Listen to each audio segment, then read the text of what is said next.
اعوذ باللہ من الشیطان الرجیم بسم اللہ الرحمن الرحیم لقد کان لکم فیہم اسوۃ حسنۃ، تمہارے لیے یقیناً ان کی ذات میں، ان کے رویے میں، ان کے طرز عمل میں ایک اچھا نمونہ ہے لمن کان یرجو اللہ والیوم الآخر، لیکن کس کے لیے کہ جو اللہ کی بھی ملاقات کی امید رکھتے ہوں اور یوم آخر سے ڈرتے ہوں۔ بالکل یہی الفاظ وہاں آئے تھے، لقد کان لکم فی رسول اللہ اسوۃ حسنۃ لمن کان یرجو اللہ والیوم الآخر وذکر اللہ کثیرا، یہ سورہ احزاب میں ہم پڑھ چکے ہیں۔ حضور کی شخصیت، آپ کی سیرت اسوہ کاملہ ہے، لیکن فائدہ کون اٹھائیں گے؟ فائدہ صرف وہی اٹھا سکیں گے کہ جو اللہ پر بھی ایمان رکھتے ہوں، آخرت پر بھی ایمان رکھتے ہوں اور کثرت کے ساتھ اللہ کا ذکر کرتے ہوں۔ اسی طریقے سے یہاں لقد کان لکم فیہم اسوۃ حسنۃ لمن کان یرجو اللہ والیوم الآخر ومن یتولی فإن اللہ هو الغنی الحمید، اور جو منہ پھیر لے، پیٹھ موڑ لے، اللہ غنی ہے، حمید ہے، اللہ کو کسی کی پرواہ نہیں، کوئی احتیاج نہیں۔ اب آخری مسئلہ آ رہا ہے خاص طور پر بعض خواتین کا۔ ہوا یہ تھا کہ صلح حدیبیہ میں طے ہو گیا تھا، جو سن 6 میں ہوئی، کہ مکے سے اگر کوئی مسلمان بھاگ کر جائے گا مدینے تو آپ کو واپس کرنا ہوگا، اور مدینے سے اگر کوئی مسلمان مرتد ہو کر واپس آئے مکے تو ہم واپس نہیں کریں گے۔ یہ شرط تھی، اور شرط مان لی تھی حضور نے۔ اس کے بعد معاملہ پیش آ گیا چند خواتین کا۔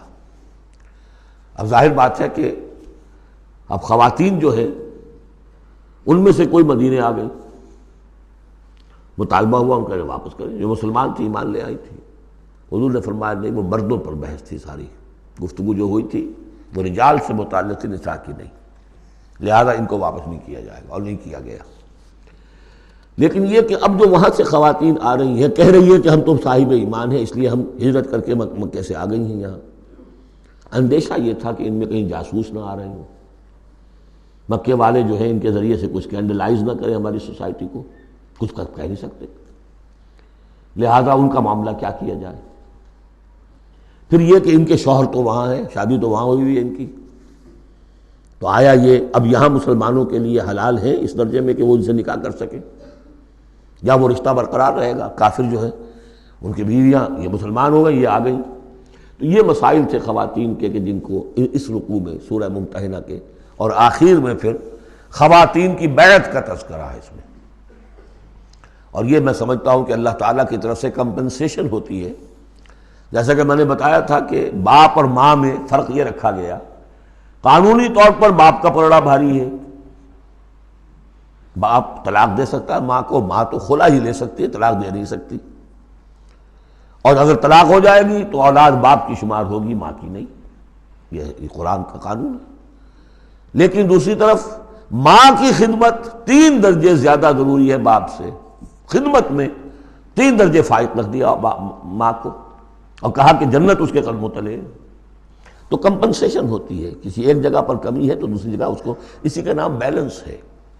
یہ ترازو کے یہ دونوں جو ہیں، اگر بازو جو ہیں یہ برابر ہے تو ایک سیر ادھر ڈالیں گے، ایک سیر ادھر ڈالیں گے، ترازو کی ڈنڈی سیدھی رہے گی۔ ایک چھوٹا ہے ایک بڑا ہے تو چھوٹے میں اب زیادہ ڈالنا پڑے گا اور بڑے میں کم، تب وہ، تو یہ بیلنس تو تب ہوگا کہ وہ جو کمی ہے اس کو پیش نظر رکھیں۔ یہ ہے معاملہ کہ جو یہاں پہ بیان ہوا۔ وہ بیلنس کیا کیا اللہ تعالیٰ نے؟ مردوں کی بیعت کا قرآن میں ذکر ہے، اس کا متن قرآن میں کہیں نہیں ہے۔ بیعت عقبہ اولیٰ کا کیا متن تھا، بیعت عقبہ ثانیہ کا متن کیا تھا، کیا بیعت لی تھی، کیا الفاظ تھے، بیعت رضوان کے موقع پہ کیا جو الفاظ کا تھے، کہیں نہیں، قرآن میں نہیں، احادیث میں مل جائیں گے۔ خواتین کی بیعت کو یہ فضیلت دے دی کہ اس کا پورا متن بھی قرآن مجید میں موجود ہے۔ فرمایا عسى اللہ ان یجعل بینکم وبین الذین عادیتم منہم مودہ، ہو سکتا ہے مسلمانوں کہ جو تمہارے اور جن کے مابین دشمنی پڑ گئی ہے، اللہ تعالیٰ تمہارے مابین پھر دوستی پیدا کر دے۔ کیسے پیدا کر دے؟ وہ ایمان لے آئے، فاخوانکم فی الدین۔ اور کوئی زیادہ دور تو نہیں تھا اب مرحلہ، فتح مکہ کے بعد سن 9 میں وہ آیات آئیں کہ 4 مہینے کی یہ مہلت ہے، اس میں ایمان نہیں لاؤ گے تو گردنیں اڑا دی جائیں گی، سب کے سب لوگ ایمان لے آئے، تو اب ہو گئے بھائی اخوانکم فی الدین۔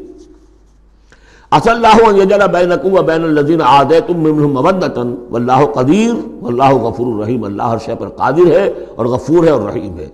لا ینہاکم اللہ عن الذین لم یقاتلوکم، اللہ تعالیٰ تمہیں ان لوگوں سے نہیں روکتا کہ جنہوں نے تم سے کبھی جنگ نہیں کی، فی الدین، دین کے معاملے میں، ولم یخرجوکم من دیارکم، اور نہ تمہیں نکالا تمہارے گھروں سے، ان تبروہم وتقسطوا الیہم، کہ تم ان کے ساتھ کوئی بھلائی کرو یا انصاف کا معاملہ کرو۔ جہاں بھی ولایت کا معاملہ نہیں ہے، کافر کو ولی نہیں بنایا جا سکتا، پشت پناہ، مددگار، حمایتی، قلبی محبت نہیں ہو سکتی، لیکن کوئی نیک سلوک کرنا، کوئی بھلائی کرنا، اس میں کوئی اعتراض نہیں، کافروں کے ساتھ کرو۔ جو غیر حربی ہے، جس کے ساتھ جنگ نہیں ہے، جس نے کبھی آپ کے خلاف آپ کے کسی دشمن کی مدد نہیں کی ہے، اس کا معاملہ مختلف رہے گا۔ ان اللہ یحب المقسطین، اللہ تعالیٰ انصاف کرنے والوں کو پسند کرتا ہے۔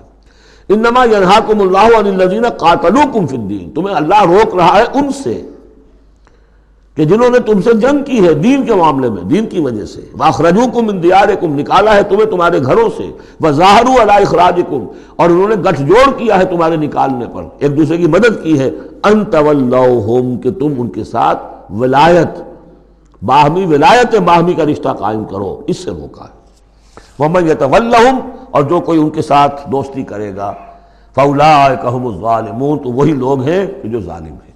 صدق اللہ العظیم۔